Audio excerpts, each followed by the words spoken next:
Franz Kafka's novel The Trial is a haunting story of powerlessness in the face of an unknowable system. Written in the early 20th century, but never finished in Kafka's lifetime, the novel is now considered one of the most important works of modernist literature. It tells the story of a man named Josef K, who was arrested one morning for an unspecified crime. From that moment on, he is drawn deeper and deeper into a surreal, bureaucratic nightmare, where law exists but cannot be understood. Justice is promised but never delivered, and guilt is assumed without proof. The novel is dense with symbolism, psychological tension, and dark irony. But more than anything else, it is a profound reflection on the human condition in an increasingly impersonal world. The trial is not about one man's guilt or innocence. It is about what it means to be human when reason collapses and power becomes unaccountable.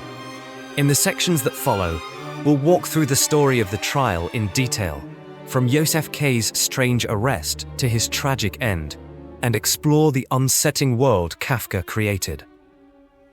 The novel begins on the morning of Josef K's 30th birthday.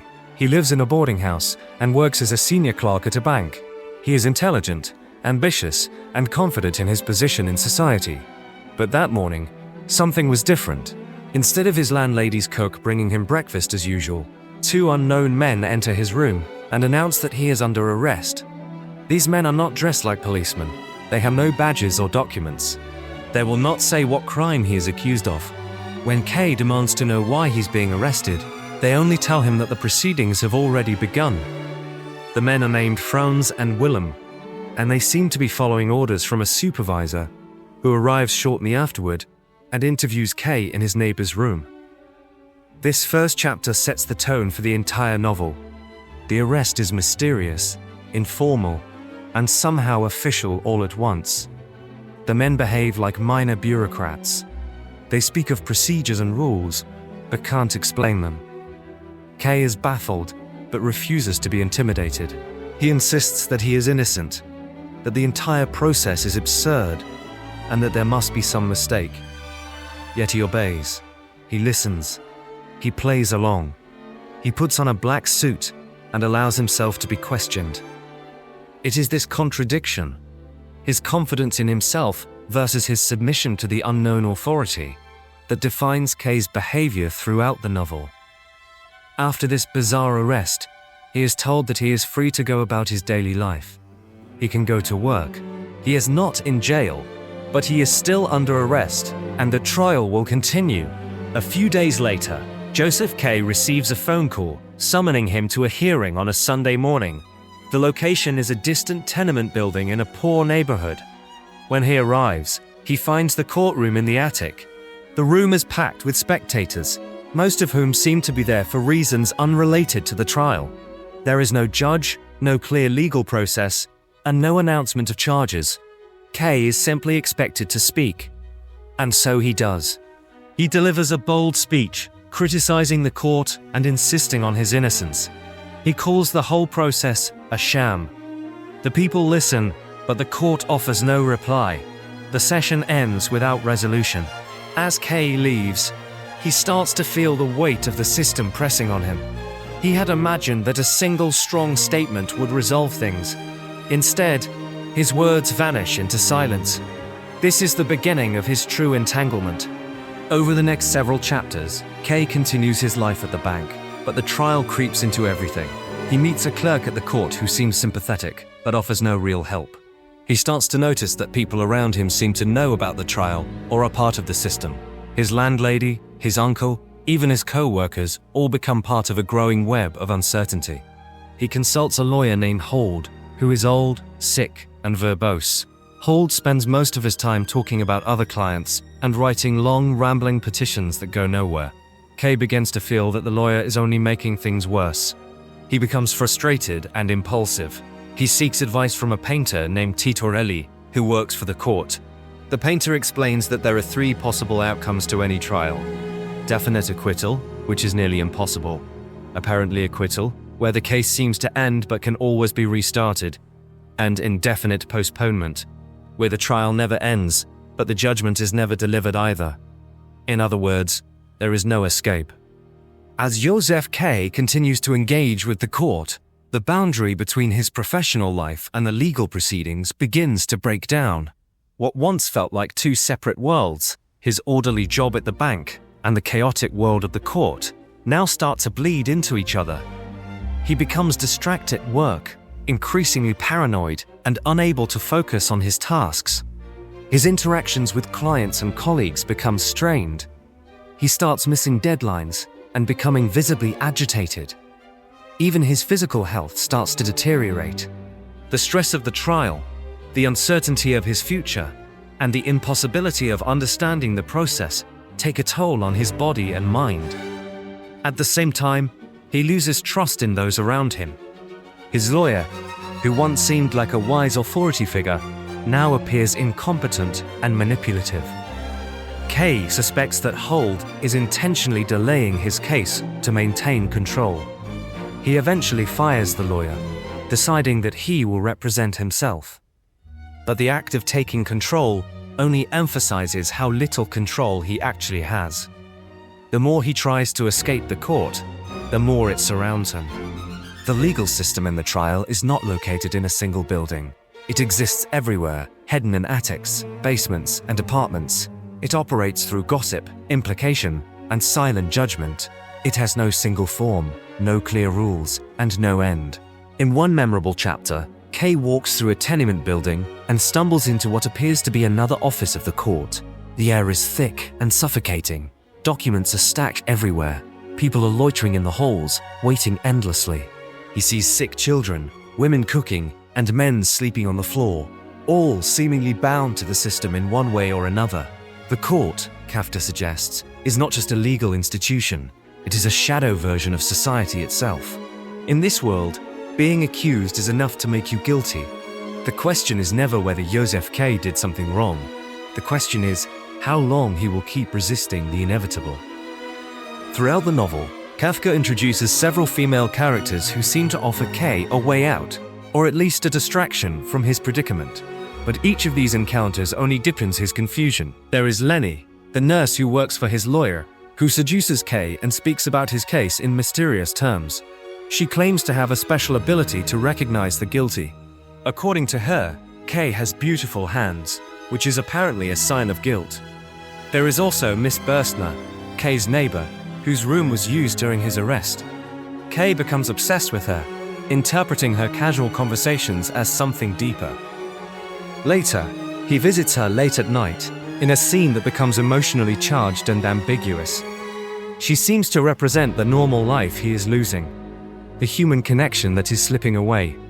But even she becomes part of the web.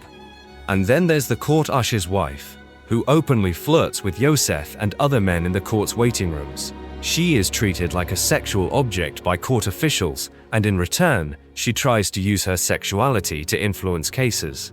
Her character is both disturbing and tragic. In each of these relationships, the women are entangled in the bureaucracy. They are not saviors or victims. They are products of the same system, adapting in whatever way they can. But in the end, they only reflect his own powerlessness. His interactions with them reveal his desperation. He is no longer seeking justice. He is seeking a way out, any way out. One of the most famous parts of the novel occurs when Josef K visits a cathedral. There he meets a priest who tells him a story, a parable titled Before the Law. It goes like this. A man from the countryside comes to the gates of the law, seeking entry. A gatekeeper tells him he cannot be living in the south, but maybe later. The man waits. Years pass. He ages. He tries to bribe the gatekeeper, who accepts the bribes but still refuses him entry, always saying, "I am only a lowly gatekeeper, but I cannot let you in." The man grows old and frail. Finally, just before he dies, he asks the gatekeeper one last question. "Everyone seeks the law," he says. "So why has no one else come to this gate in all these years?" The gatekeeper replies, "This entrance was meant only for you. Now I am going to close it." This parable is perhaps the most revealing moment in the entire novel. K is shaken by it and tries to understand what it means. The priest, who turns out to be a chaplain for the court, discusses the story with him. Is the gatekeeper just doing his duty? Is the man too passive? Was he tricked? Or was he to blame for never trying harder? The parable, like the court itself, offers no resolution. It reflects the experience of Josef K and the reader. You wait, you ask questions, you assume meaning must exist, but the system was never meant to serve you. The door you were waiting at was always yours, but it was never going to open. The parable drives home a central theme of the novel. The real trial is not about justice. It is about waiting, about not knowing, about the psychological toll of endless deferral. The system succeeds not by delivering punishment, but by creating hopelessness. In the final chapter, nearly a year after his initial arrest, two men come to Josef K's apartment. Like before, they wear unmarked uniforms. They say little. K doesn't resist. He follows them without question. They walk through the city in silence, finally arriving at a quarry on the outskirts of town. There, without ceremony, they prepare to execute him. K still doesn't know what he's accused of. He still believes he might be able to escape. He looks around for someone to help him, but no one is there. At the last moment, he says his final words. Like a dog, he mutters, as the knife plunges into his chest. That is how the novel ends. Without explanation, without redemption. Josef K dies, and the system remains. His name is forgotten. His trial never had a verdict. The law was never explained. And there is no justice, just silence. The Trial is a difficult book to categorize. It is not a legal thriller, a murder mystery, or a courtroom drama. It is a psychological labyrinth, a philosophical puzzle, and a dark satire. Its meaning is deliberately unclear, but several themes run through every page. One of the most prominent is the absurdity of modern bureaucracy. Kafka portrays a world where institutions have become so large and complex that they no longer serve people. Instead, people serve them. The system exists for its own sake. Rules are followed, but no one remembers why they exist. People do their jobs without knowing what their jobs are for. The court has no location, no structure, and no face. Yet, it controls everything.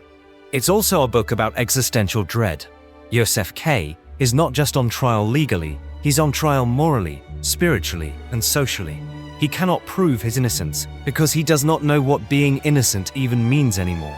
He is caught in a world that denies meaning, that removes human agency, and that never answers your questions. The only certainty is that judgment is coming, but you will never know when, or why, or who will deliver it. Some readers see the trial as a reflection on guilt. K is never told what he's accused of, but he acts like someone who believes he might be guilty. He accepts the authority of the court, even as he mocks it. He is drawn to its rituals, even though they are empty. Perhaps Kafka is suggesting that we all feel guilty in some deep way, that we all fear being judged, even when we've done nothing wrong. And finally, the trial is a warning about the dehumanizing effects of unchecked power, about the danger of allowing institutions to grow without accountability, about the slow erosion of individuality in the face of systems too vast to understand. Josef K is an everyman. His story could be anyone's. And that's what makes it so terrifying. Franz Kafka's The Trial is not a story you read for comfort. It is a story you read to be unsettled. It takes everything we take for granted, justice, truth, order, and turns it inside out. It shows us what happens when the world no longer makes sense, and when the institutions meant to protect us become impossible to challenge. Josef K is not a hero. He doesn't overcome the system. He is crushed by it. And yet, in his struggle, we see something deeply human, a desire to understand, a refusal to give up, a hope that truth might still matter, even if the system does not care. Kafka never finished the trial. The final chapters were pieced together after his death, but maybe that's the point. The trial was never meant to end, because the world it describes hasn't ended either. We still live with bureaucracies we don't understand, with systems that fail us, and with questions that go unanswered. The Trial is not just a novel, it's a mirror, and what you see in it depends on how long you dare to look. Please like the video and subscribe to Triple Take for more. Thanks for watching, and we see you on the next one.